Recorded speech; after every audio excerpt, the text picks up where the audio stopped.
Hello students, I am going to teach electrical machine design. Most of the universities are having this subject. Majority of the students generally believe that this subject is very difficult. That's why I want to clear that this subject is not much difficult. In this lecture, I will cover introduction and basic concepts, objective, scope, and outcome of the course. By the end of this course, we will develop knowledge on design of static and rotating machines. That means basic concepts of design of transformers, AC/DC machines, and developing output equations. That means relating the size of the machine and rating of the machine, and optimization concepts like optimal space, weight, efficiency. Always our product should meet customer needs and design standards. So we will know how to meet these needs of customers and design standards also. So by the end of this subject, we are going to learn all the basic concepts of the design of electrical machines, and we will practice numericals in each case also. So that will give you a clear idea of design of electrical machine, some of the basic electrical machine. For any machine, there will be major parts or major parameters. If you want to design that machine, you need to know that major parameters or parts to be considered for the design. I am going to discuss those things now. First of all, let us try to understand the definition of design. Design means physical realization of theoretical concepts. Till now, you know the principle and operation of different kinds of electrical machines, but any customer comes to you and asks you to design machine with a specific rating. You don't know how to design. What will be the length of the conductor, what will be the air gap length, and what will be the depth of the slot. So in this subject you are going to learn all those things, and optimum economy and efficiency is necessary for our design. Whatever you design, it should be cheaper and more efficient. Then only anybody will prefer to buy that product. So any good design should have the following properties. Cost means it should be cheaper, durability, long lifetime, and compliance. Compliance means meeting the specifications of customer and national and international authorities.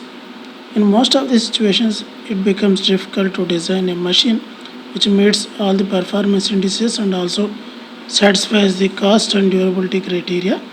A good design has reasonable operating life and low initial cost.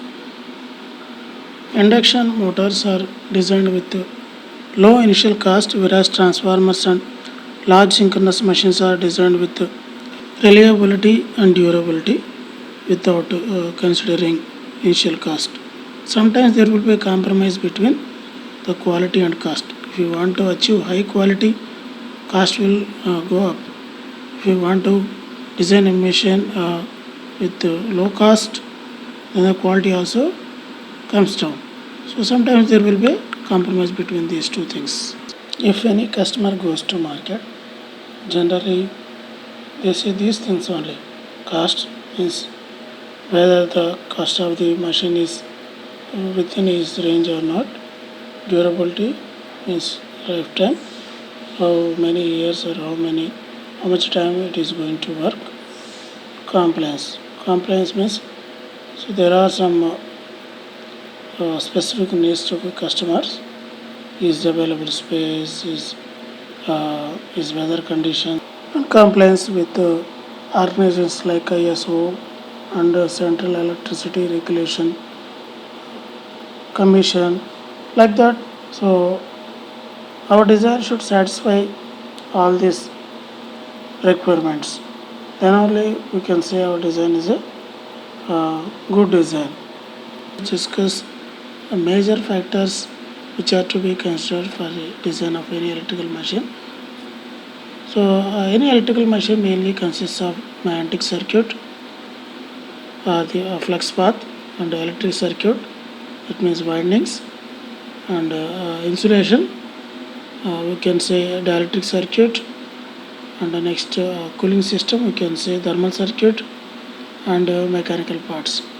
So if we talk about the magnetic circuit, it provides the path for the magnetic flux and consists of air gap, stator and rotor teeth, and the stator rotor cores.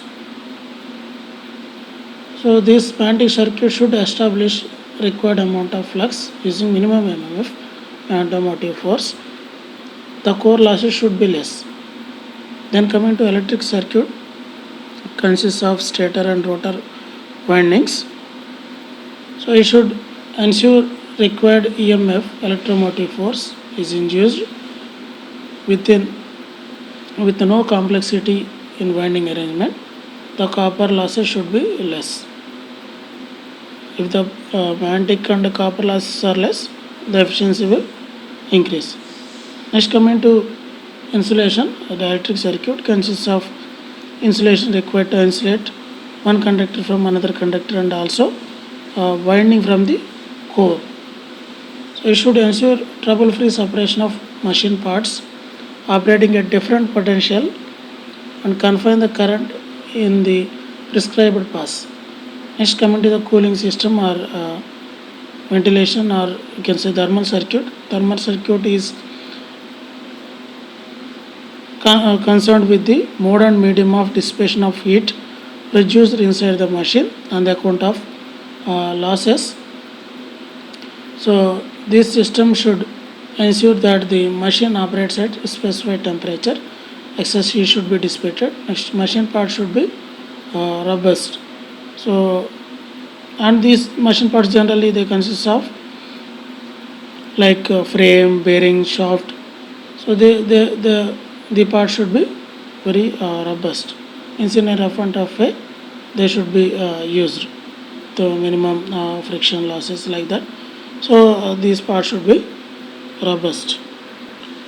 In a design problem, one has to deal with numerous electric, magnetic, dielectric, and thermal and mechanical quantities. So now we are going to discuss some of the factors apart from the above factors that are requires consideration.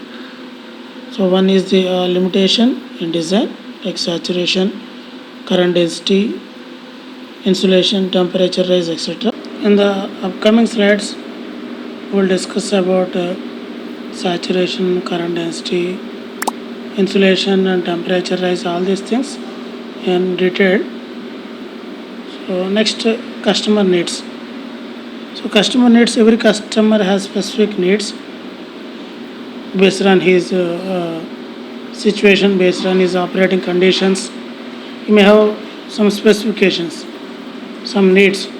So the specifications given by customer's order have to be met, and the design should satisfy all the specifications and economic constraints imposed on the manufacturer.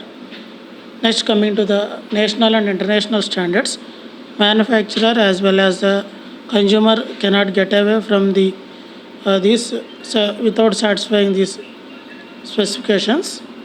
Convenience for production and transportation also should be there.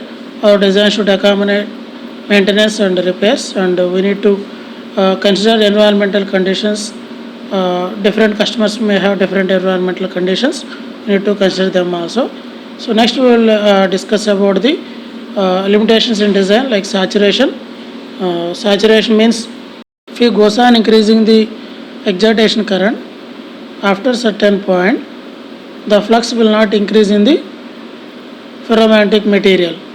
Up to certain point, it will be a linear increase. Then the curve will become flat. So this property is called saturation. So higher flux density reduces the volume of iron, but drives the iron to operate beyond the knee point, knee of the magnetization curve in the region of saturation. So saturation of the iron possesses a limitation on the account of increased core losses and excessive excitation required to establish a desired value of flux. It also introduces harmonics. So that's why we cannot go beyond the certain flux density value. So this will be specified in the that manufacturing design sheet. So next one is current density. Higher current density reduces the volume of the copper but increases the losses and temperature. So we cannot go beyond certain current density. So all these limitations are specifications. The range of the values, higher limits will be specified in the design sheets. So we need to verify the design sheets and we need to know the higher values and what is the limitations for this saturation and current density inside the conductors. Maximum allowable flux density to be used is determined by the saturation level of the ferromagnetic material used. It depends on the ferromagnetic material used. So for yes, next we'll discuss about the temperature. So poses a limitation on the account of possible damage to insulation and other materials. Beyond maximum temperature rise, which is allowable, the lifetime of the insulation may reduce. So next we will discuss about the insulation. So if you take the insulation, that is the most weak part in the machine. So the which is weak both mechanically and electrically, possesses limitation on the account of breakdown by excessive voltage gradient and mechanical forces or heat. So both mechanically and electrically it is weak. So mechanical strength of the materials poses limitation, particularly in the case of large and high speed machines. So if you take high speed machines, so they may throw away the insulation or any parts which are attached to them. So that's why there is a limitation. High efficiency and high power factor poses limitation on the account of capital cost, and a low value of efficiency and power factor on the other hand results in high maintenance cost.